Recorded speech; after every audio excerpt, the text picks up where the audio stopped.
Olá pessoal do sexto ano, tudo bem com vocês? Bom, hoje é nossa avaliação de ciências. Eu espero que vocês tenham estudado e façam bem tranquilos a prova, porque ela não tá difícil, tá bom? Vou explicar, vou dar algumas dicas para vocês das questões da prova. Bom, a primeira questão aí tem um texto, né? Leia o texto a seguir para responder as próximas questões, que está falando da lesma do mar que se chama Elysia clorótica. Esse nome é um nome científico, por isso que ele está escrito de maneira diferente. Então, a lesma do mar Elysia clorótica se parece com uma folha por causa da intensa cor verde e o formato característico. Ao investigar como o molusco consegue viver por até 9 meses alimentando-se só de luz solar, cientistas descobriram que as características comuns entre a lesma e plantas não se limitam à aparência folhosa. Seu DNA contém um gene da alga Vaucheria litoria, que permite que o animal faça fotossíntese.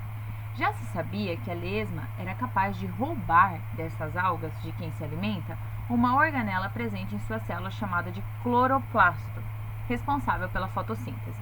O cloroplasto vai para dentro das células digestivas do molusco e continua fazendo fotossíntese, processo que gera carboidratos e lipídios que nutrem a lesma.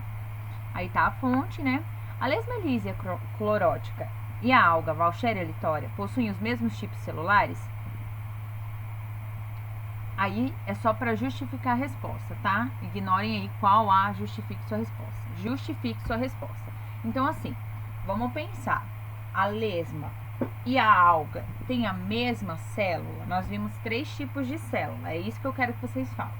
Vocês vão colocar se tem, sim, por que você acha que ela tem a mesma célula, ou não tem as mesmas células, e por que você acha que elas não têm as mesmas células, de acordo com células, de acordo com o texto, tá bom? Qual organela é responsável pela fotossíntese? Nós estudamos várias organelas, que são aquelas estruturas que tem dentro das células. Qual delas é responsável pela fotossíntese? Fala um organismo que possui essa estrutura em sua célula. Um organismo que faz fotossíntese, ou seja, ele não vai atrás do seu alimento, ele produz o seu alimento, tá? Pode ser qualquer exemplo, mesmo que não esteja no texto. 2. Escolha 2 tipos celulares e desenhe indicando suas principais partes. Então, você vai desenhar. Nós vimos 3 tipos de célula. Você vai escolher 2 desses tipos de célula, desenhar no primeiro quadradinho um tipo, no segundo quadradinho outro tipo, e puxar setinhas escrevendo os nomes das partes dessas células. Pode pintar se quiser, tá? Mas é obrigatório escrever os nomes das partes. Eu não quero só o desenho. 3. Marque V para as alternativas verdadeiras e F para as alternativas falsas, justificando-as. Então, o que você colocar o V, você não vai escrever nada. Só vai pôr o V, porque é verdadeiro. O que você pôr o F, que é falso, você vai falar para mim por que é falso. Você pode só escrever porque é falso ou você pode reescrever a frase, tá bom? A. Robert Hooke observou em um microscópio em 1665 células vivas de um pedaço de cortiça. B. A teoria celular leva em consideração que as células só podem se originar de outra pré-existente e que os organismos são compostos por células. C. As mitocôndrias são organelas responsáveis pela produção de proteína e empacotamento de substâncias celulares. D. Os cloroplastos são organelas existentes em organismos heterótrofos. Professor, o que é heterótrofo? Aqueles organismos que não produzem o seu próprio alimento, ou seja, eles têm que ir atrás, eles têm que caçar, tá bom? 4. Cite a função da membrana plasmática, núcleo e citoplasma das células. Então, você vai pôr membrana plasmática. O que ela faz na célula? Núcleo, o que ele faz na célula? Citoplasma, o que ele faz na célula? Beleza? 5. Complete de acordo com o nível de organização dos organismos. Então, nós temos um nível de organização do menor para o maior, certo? Então, aí eu tenho o primeiro nível de organização, que é microscópico, o segundo também. Aí eu tenho outra estrutura aí em terceiro, depois um menininho que tem várias estruturas juntas. E, por último, eu vou já falar para vocês. Por último, eu vou ter um organismo. Então, o conjunto de todas essas estruturas vai formar um organismo, tá bom?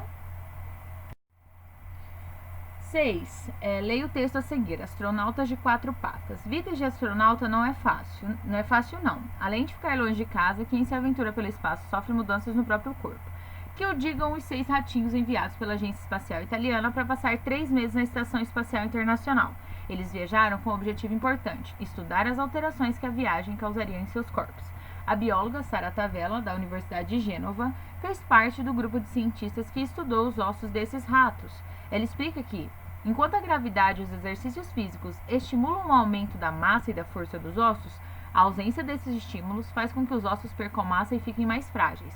Por causa disso, todos os ratinhos que foram para o espaço sofreram danos nos ossos.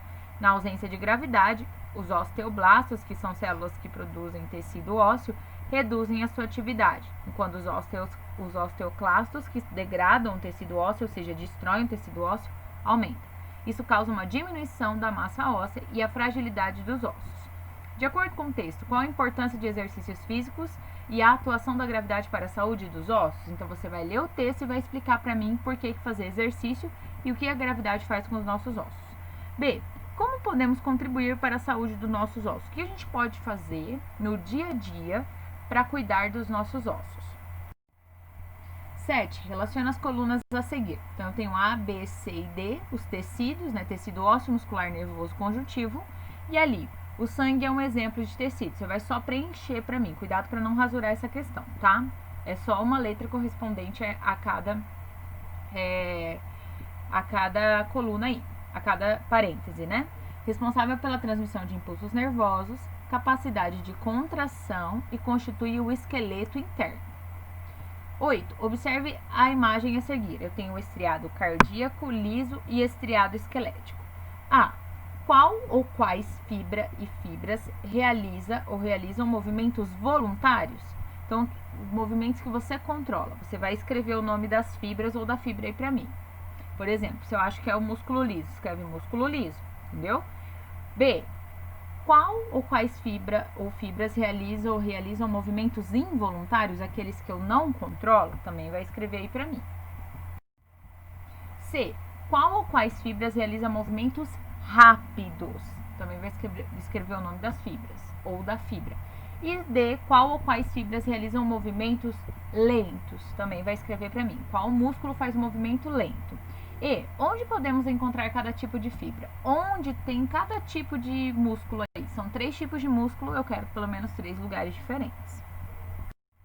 É isso, pessoal. Boa prova, eu acredito em vocês, tá? Façam com calma, leiam toda a prova e até mais. Beijo.